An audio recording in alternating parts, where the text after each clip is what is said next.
Hello friends, कैसे हैं आप सब। आप सभी डिवाइनली ब्लेस्ड हैं। चलिए हम अपनी एनर्जी कनेक्ट करते हैं। हरिओम तत्सत, हरिओम तत्सत, हरिओम तत्सत। देखते हैं आज हमारी माँ हमें किस ओर लेकर जाना चाहती हैं। विद्या ददाति विनयम, विनया दयाति पात्रत्वं, पात्रत्वात् धनमापनोति, धनात् धर्म तथा सुखम। फ्रेंड्स, ये श्लोक हम लोगों ने संस्कृत में मतलब बचपन में ही पढ़ा है। हमें तो बचपन में ही पढ़ाया गया था। तो आजकल तो संस्कृत है ही नहीं, तो हम बता नहीं सकते बच्चों को ये पता भी है या नहीं। लेकिन आखिर ये जो हमारे वेदों में, हमारे शास्त्रों में ये जो सारे श्लोक हैं, ये जो सारी ज्ञान भरे हुए हैं, ज्ञान के जो भंडार हैं, आखिर इसका अर्थ क्या होता है। क्योंकि अगर हम एक आज के माध्यम से अगर हम बताना चाहें, आज के जो लोगों का दिनचर्या है या उनकी सोच है, मतलब जैसे पहले भारत की सभ्यता संस्कृति को जिस तरह से हम लोग अपनाते थे, विश्व गुरु हुआ करता था भारत, आज तो सबको फॉलो कर रहा है। तो इसलिए हम अभी कुछ ये नहीं बता सकते कि आज के बच्चों को कितनी जानकारी है इसकी। तो वो इस चीज़ को लेके क्या समझ पाते हैं और क्या समझ पाएंगे।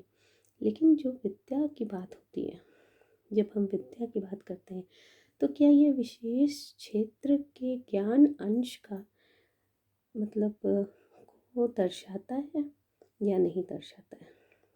तो जैसे कि आज हम लोग चर्चा करते हैं कि हमारी जो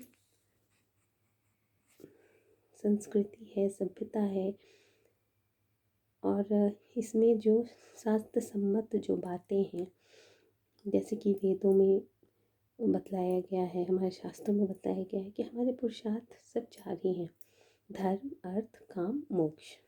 तो ये चारों की सिद्धि जिस चीज़ से हो जाती है उसको विद्या कहते हैं।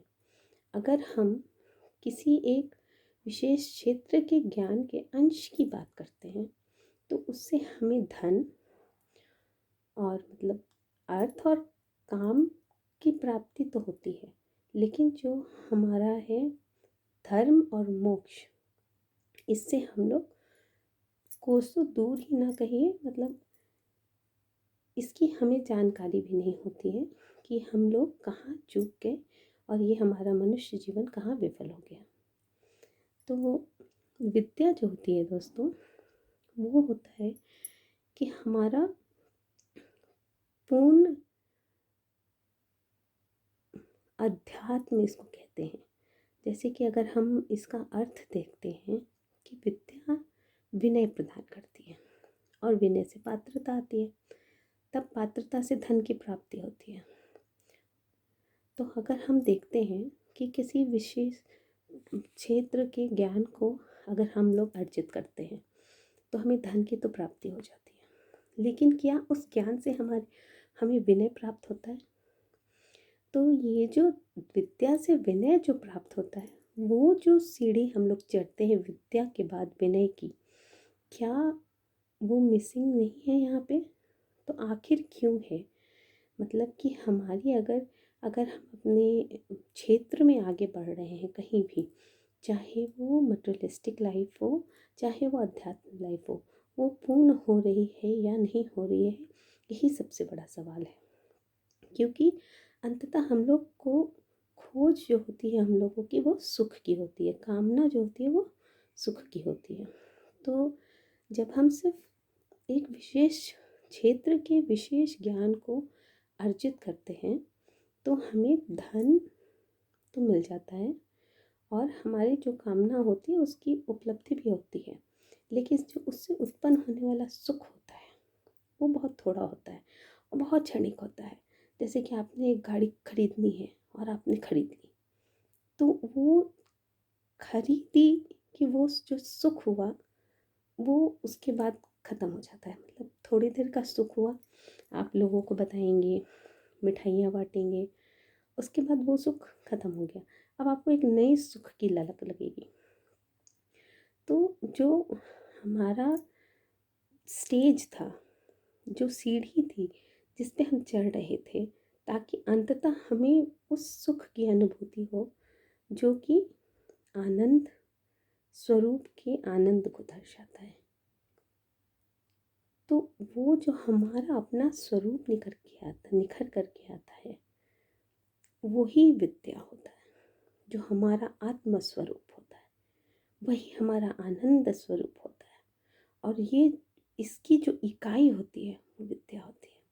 तो हमारी जो साधना, हमारा जो अध्यात्म, जो हमारा शुरू होता है हमारे जीवन में, वो विद्या से ही शुरू होता है।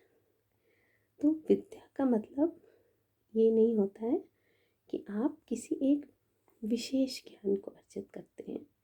आप हमारे, जैसे कि आप सबको पता है कि जो वेद हैं, जो शास्त्र हैं, जो वेद हैं, वो तो प्रभु के श्वास ही हैं। तो वो श्वास से ही उत्पन्न हुए, उनका कोई रचयिता नहीं है।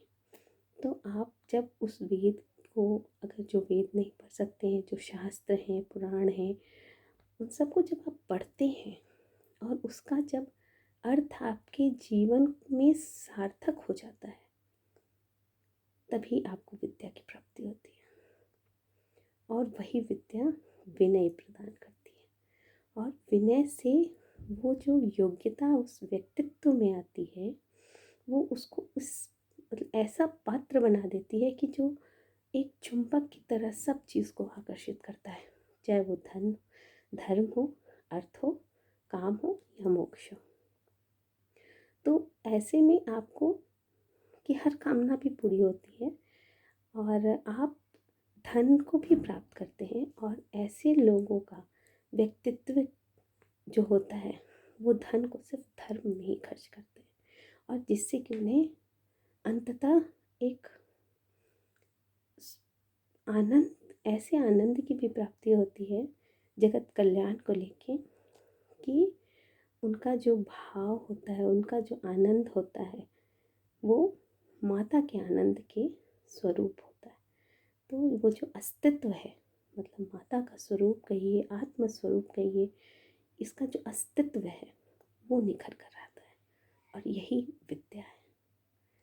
तो हम लोग आज इस पे ही अपनी चर्चा को बंद करते हैं, और नेक्स्ट देखते हैं कि हम लोगों को क्या समझाना चाहती है आखिर जीवन में, ताकि हम अपने क्षेत्र में आगे बढ़ें और ये समझ पाएँ कि हम लोग कहाँ कहाँ चूक कर जाते हैं। Thank you.